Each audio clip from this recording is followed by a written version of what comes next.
most efficient way to kill all the bacteria in your mouth is with a gun. And then I'll follow that one up with something like, guys, I know some of the jokes I say are dark. Please don't look down on me for these jokes I tell. You know, my parents look down on me all the time because they're both dead.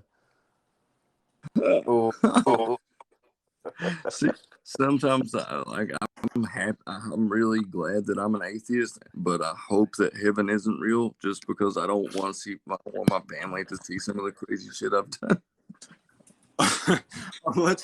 Let's work on the. Speaking of, we were doing Jesus jokes the other day, and one of the tags I wrote for one of them was we go. I was like, what was it? Oh yeah, I don't think Jesus was the actual Messiah. Like they say you shouldn't. They say you shouldn't make fun of like religion stuff because what if it's true? What if that happened? What if that's the real one? And I'm sure there's a religion that's the right one, but it's definitely not Christianity, because you know, when Jesus was alive, he could only get like 12 people to believe his bullshit anyways, and and Jesus was probably just the he didn't first even have a good religionist. TikTok. No, he didn't have the algorithm. But Jesus probably wasn't the Messiah. He was just the first ever magician. And so like Chris Angel walked on water in Las Vegas, but nobody like thinks he's the Messiah. But Jesus does it. Everyone believes him before there's cameras.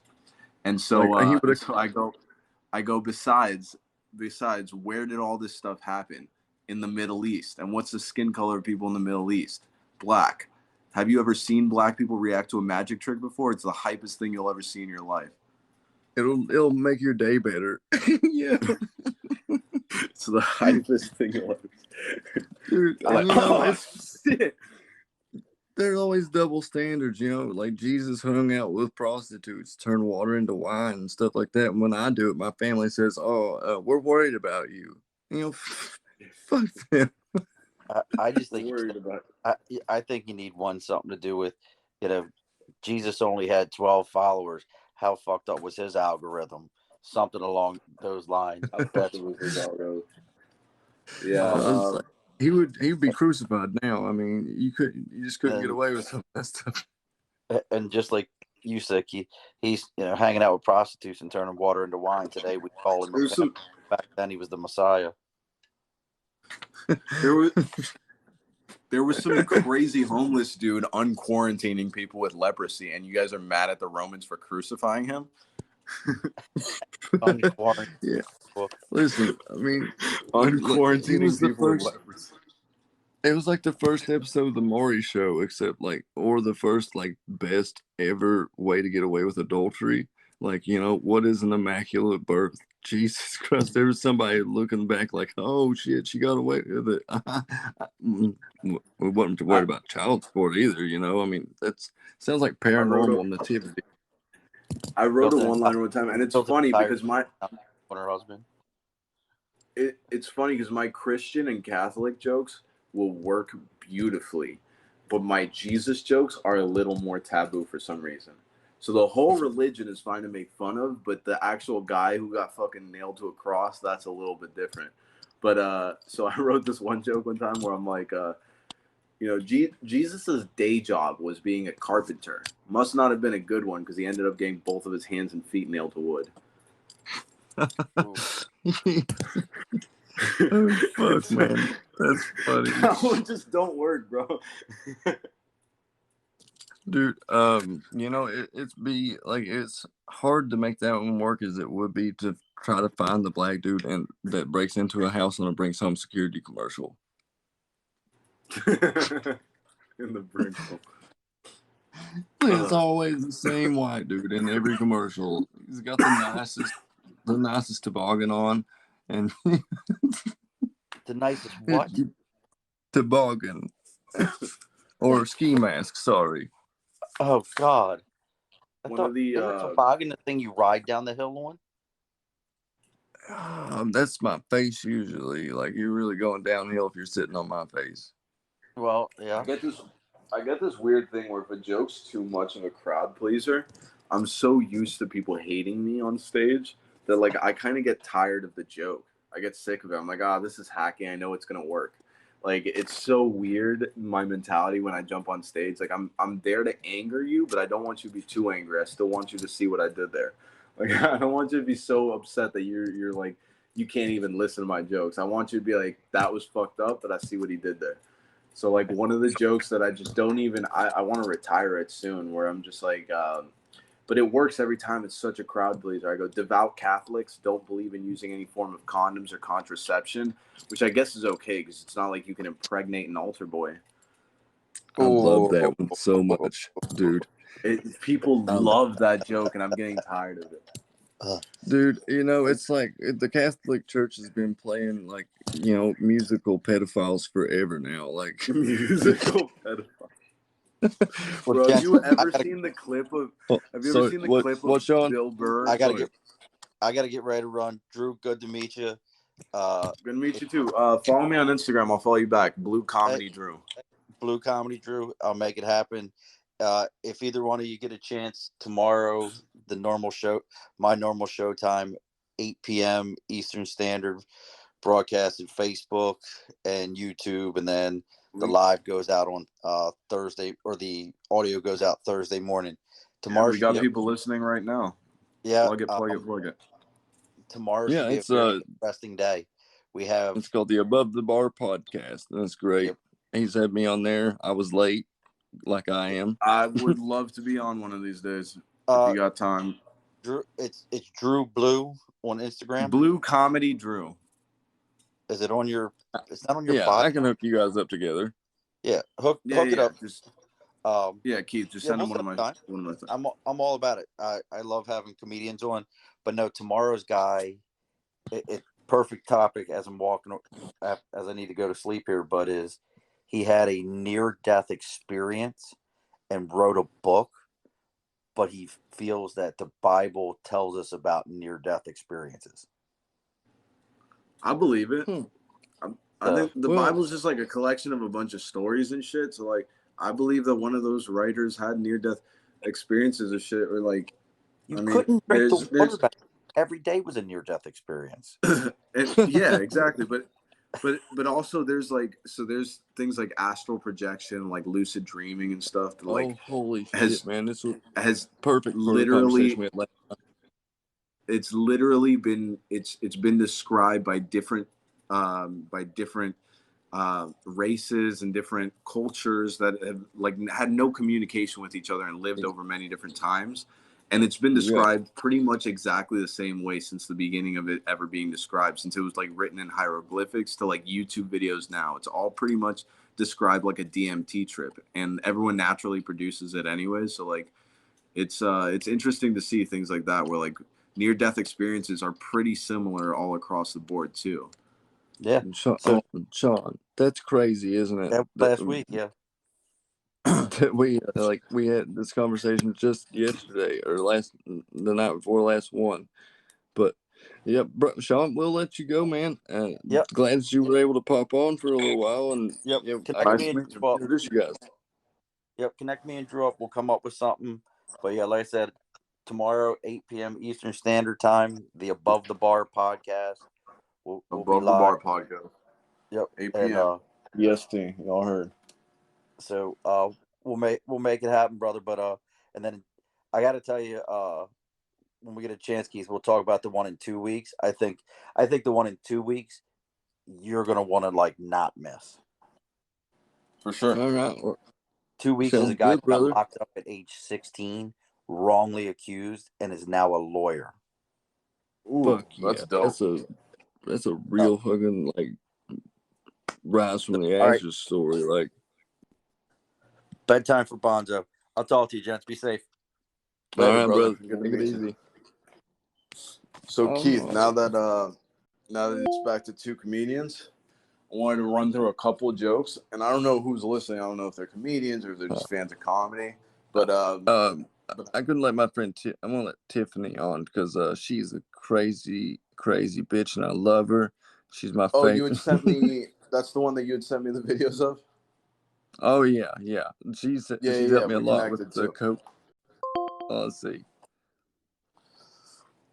Yeah. But yeah, she man, the way that we met is I sent her, like, I put out a message on Instagram. What up, girl? I put out a message on Instagram and I was like, I need somebody to help me with a skit, right? And she Oh, that's the she said, I'll Suboxone do skit. it. That's one of my favorite skits that you did. Yeah, man, it was awesome. Like, I did not write half of this shit that went into it, and she made it. Like, my intention was not like what it turned out to be at all, but she made it better because she's just that fucking cool. You stitched it. So you stitched it, and I without knowing who she was, I thought that was like her initial part was like it was so well acted that I thought that was like a famous TikTok from someone who was like an actual fuck up, and then that you just stitched that together because you normally do that with TikToks. So it like completely played the role well. That was like a really well done video. I like those. Those are cool. Thank you. Tiffany, you there? You get your crystal dildo out. You can talk. You got to take a hit of her Suboxone. Oh, or her, she loves her pop, you know. The Puffco, I have one of those. I have like a $400 Puffco. That's just amazing. I hit DMT out of it one time. Literally, fucking like, don't listen. If you guys do DMT, or if you ever interested in it, or if you've ever thought of doing it, do not put it in a crack pipe. You're burning most of it. Put that shit in a Puffco. You spend the little $300 and you see space people. Do not put it in a crack Yeah, and pipe. demons. Yeah, demons. I remember one time I was doing DMT and I had such a crazy feeling that like I was in a room with some of my boys and I just hit it and like I felt like I needed to shit and come at the same time. And so I'm tripping my ass off just trying my like hardest not to come in front of my boys.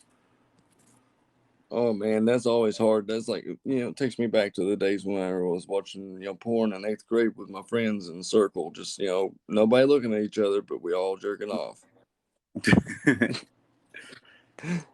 Tiffany, are you there? Can't say I've had a similar high school experience. Sounds pretty hardcore. And I think that we got the expert on hardcore here now. Like, who do you think could work a clip better than anyone in the world? What occupation? What occupation? What occupation? Well, if we're talking about work, it's Mexicans. Dude, they can roll their really R's put it in quite well. Any kind of landscaping, lawn mowing. Just I don't know. That's not a gentle touch that I'm looking for. What I feel like it would be Helen Keller's Braille instructor. Solid. Oh man, Did you hear that one, Drew? I wanna write some. I kind of am in the mood to write some like old school Helen Keller jokes. Like I don't think everything's been touched. I mean, Helen Keller touched everything, but and there's no way. I have a car scent that I have yet to put in my car that says Helen Keller parked here. Hey, listen, there's no way that bitch could sign her name neater than I can sign mine. I don't give a fuck what anybody says. My penmanship is shit. She probably was better. She probably didn't exist. I don't want to be one of those people, but one of my favorite saying stories. Helen Keller was a myth? Helen Keller was a myth. One of my favorite stories of all time is Bert Kreischer. He's a comedian, and he tells a story of him going to Amsterdam and going to the Anne Frank house, but not knowing who Anne Frank is and thinking the whole time he's in Helen Keller's house. And so he's walking around high as fuck with his friends and shit, and he's just doing Helen Keller jokes in Anne Frank's house, and people were like, yeah, so this is where the Nazis were looking for, and he's like, the Nazis were looking, how'd they not find yeah, that was fucking hilarious. And he's like, yeah, as a punishment, her parents used to make her read, the braille on the stovetop. And then just someone, like literally someone outside of their group, stopped during the tour guide and was like, "Are you making Helen Keller jokes right now?"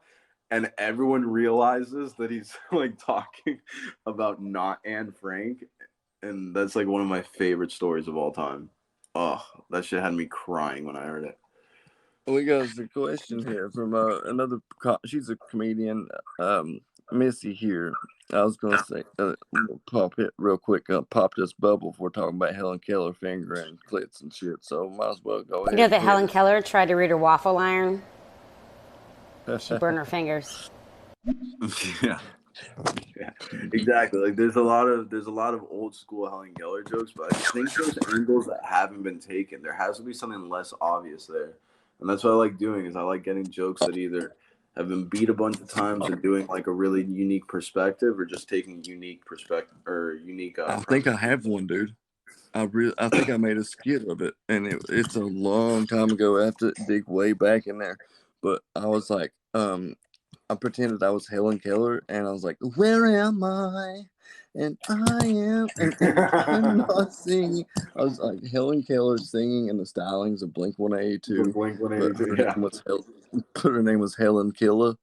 Helen Keller. So I think Helen Keller might be one of those topics where it's just like there's just so much there that it's like already like it's hard to make something funny that's already funny. That's why I don't do stories that are funny, because it's like it's already there. I don't know what like punchlines to add, but like, you know, that's why when we're talking to add, like, could you imagine the frustration or like the just sheer anger you would have at someone hiring you and you being in a desperate like financial spot to actually have to be her tutor, like deaf, dumb, and blind? I'll be like, you motherfucker. I'll be like, do I get disability pay at this point? Oh my god.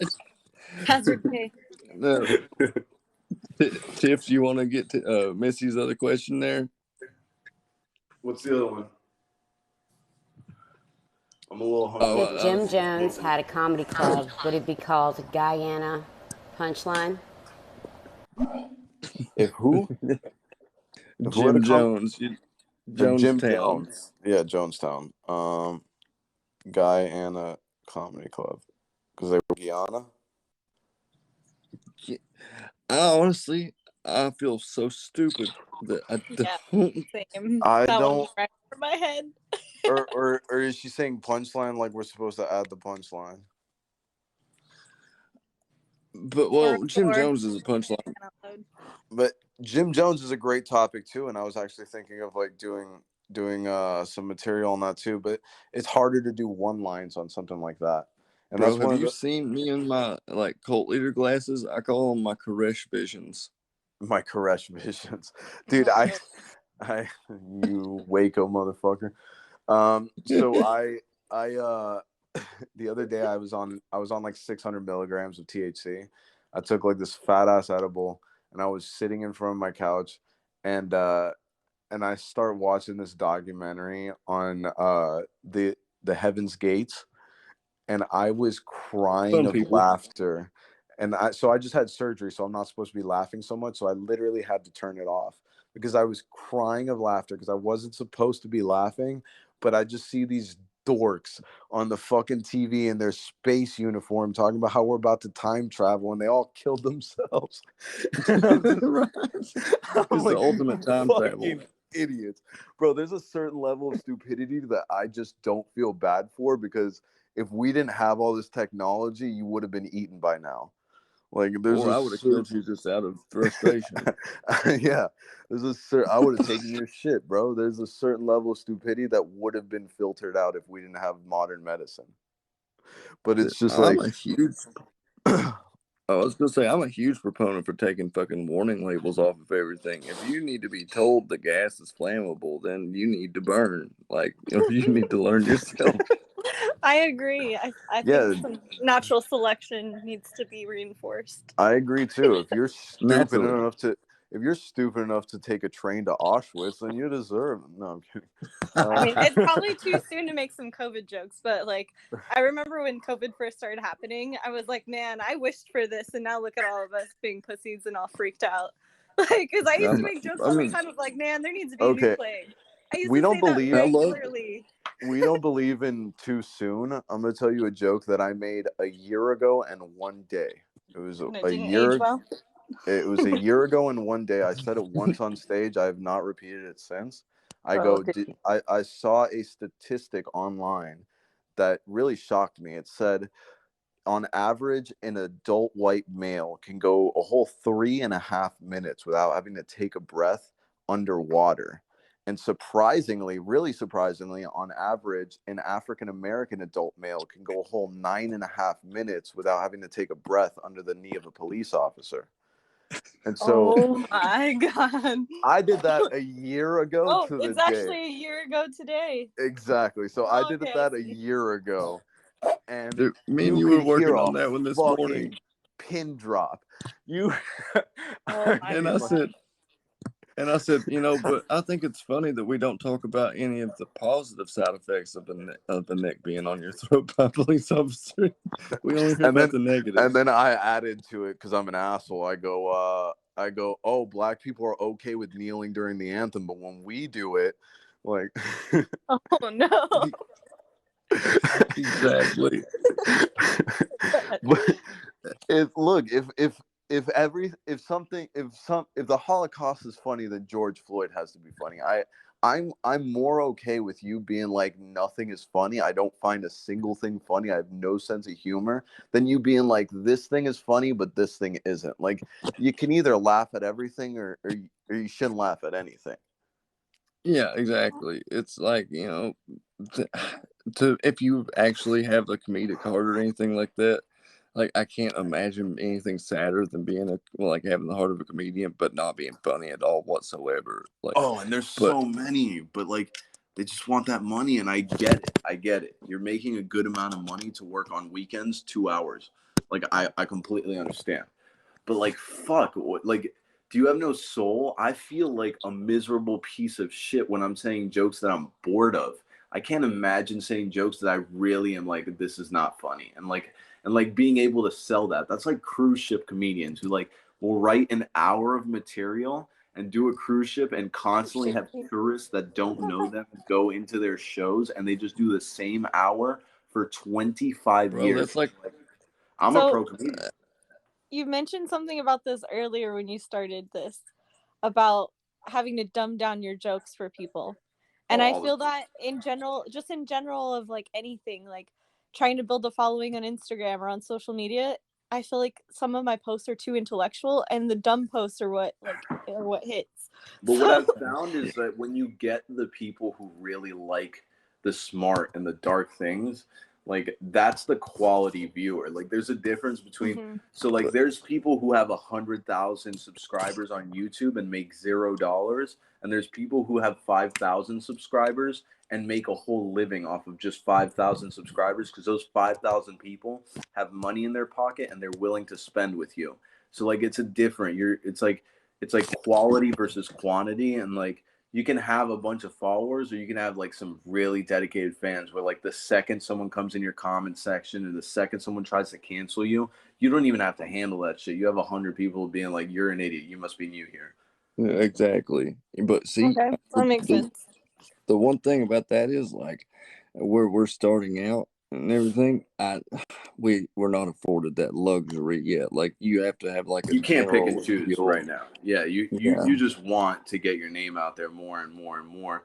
But we also do have the luxury of not being cancelable. Like, you can't cancel me because I don't make my living off of this. So I'm just gonna go to my mics and tell my jokes, and I'm gonna post it all day long. You can't cancel me for it because nobody knows who I am enough to like fucking give a shit that I'm doing George Floyd jokes. You know, if I was like a famous comedian and I said that the day of the fucking riots, people might have an extra riot because of it. Might have had a pitchfork mob. There could definitely have been like, and there could have been repercussions to that too. But I don't believe that's the comedian's fault. Like, if you're gonna take something, you could just not get offended to it. You could just Yeah. not post the story. Like there was that thing that happened with you saw that Tony Hinchcliffe shit that happened? Yeah, a little chink in his armor. And that was such a good fucking line. But so Tony Hinchcliffe's a comedian who there's an Asian comic who went up and was doing a bunch of like Chinese people are like this, Korean people are like this jokes, and like a bunch of like, you know, white people have it so good because China jokes, because he's like a Chinese American comedian. So that's like he's talking about what he knows, which you can't hate on someone for. But Tony then comes up and he does a bit where he starts off and he's doing this all sarcastically and ironically, but he goes up and he's like, you fucking race traders. I come out here and there's a bunch of white people laughing at this motherfucking chink on stage. And he's just doing it like ironically. But the dude I didn't hear the irony. Huh? I didn't hear the irony in it, man. It just, but you know, it's the way he is. And if you did you watch the 30-minute video? It's satire. His whole set is sarcastic. Like, are we not allowed to be sarcastic anymore? oh Like, yeah, we have to be, man. clearly he doesn't. Like, people are like, oh, Tony's a racist. Tony hates like if you see Kill Tony, the regulars right now are like, for the longest time they've had more female regulars than male regulars. And these are female comedians that he's giving an opportunity to. One of his longest standing regulars right now is a black man, a fat black man. And then his other regular is some white dude with ALS that's in a wheelchair. Like, this dude doesn't give a fuck who you are. Funny is funny. So Somebody told me I sounded like him the other day. The dude like, with ALS in a wheelchair. Dude with ALS. No, my girl said that, and Yeah. I cracked the fuck up. Oh man, yeah, you do sound You like get that compared dude. to so many different people, Keith. He does, but if you heard this motherfucker with ALS, like, it sounds just like this guy. Yeah, just like Keith. It sounds like I'm a Harry Carey. Michael Lair is what he's called. He's a really good comedian too. And so I've seen Kill Tony live. I've seen Michael Lair live. I've seen David Lucas. And there's like, you go up and if you know Tony's style of comedy, he said, like, if you wanted to cancel this dude, you can go back into the archives. There's 505 episodes. You can find something else he said that's 1,000 times worse. It's just, there's this Stop Asian Hate movement, and Peng Dang, who's a no-name comedian, he's got less followers than Keith. He posts this story up. He posts this up. It blows up. USA Today picks it up. TMZ picks it up. Fox News picks it up. And it's a 30-second clip of that. Then Ari Shafir posts a video that's 30 minutes long. And it there's more context to it, and you could see the whole set. You could see that the Asian dude was doing race material. So why is it okay for an Asian dude to do race material? And then, well, the way we see it is different, I guess, than a lot of people. Because like the Kramer episode and stuff like that, you know, a lot of people are like, oh, well, he did say it in a hateful fucking way, but you know, I think Dave Chappelle said, well, you know, that had a bad set, you know, like, yeah, that's all he thought. We got to get some of these questions. We got them building up real quick. Tiffany, you want to pop that bubble for me, baby girl?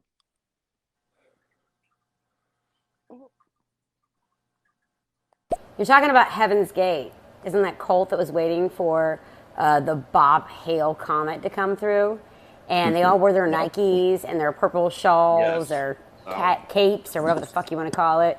And they all killed themselves in order to prepare themselves to be taken off with the comet to some alien civilization that may or may not exist. According to them, maybe. Who knows? Cults are weird. Hey, you know, natural selection. And I don't feel bad for it. I'm waiting for someone to beat Jim Jones's record. I'm waiting to beat Jim Jones. He holds the title, bro. You got 800 something people that killed themselves. Oh, what did you say? I skipped some of her questions. I think she explained where we were confused. Oh, yeah, go for it. I think I'm still going to be confused, but here we go. It's called Flying Dildos. It's Bert Kreischer's This Is Not Happening, Flying Dildos. It's free on YouTube. He does I don't watch whatever that is. So he does this story on This Is Not Happening with Ari Shafir. But he also goes a little more in depth, and he explains it on some other podcasts that you could probably find on YouTube. If you just type in Brant Tobler from This Is Not Happening coming on my podcast next week. Punchline yeah? is, and they put cyanide in it. God damn, this is a tough crowd. She's struggling with us. I went out to do comedy tonight for the first time since my surgery, and yeah, I'm a lightweight. I had like 3 drinks and I'm fucking hammered. So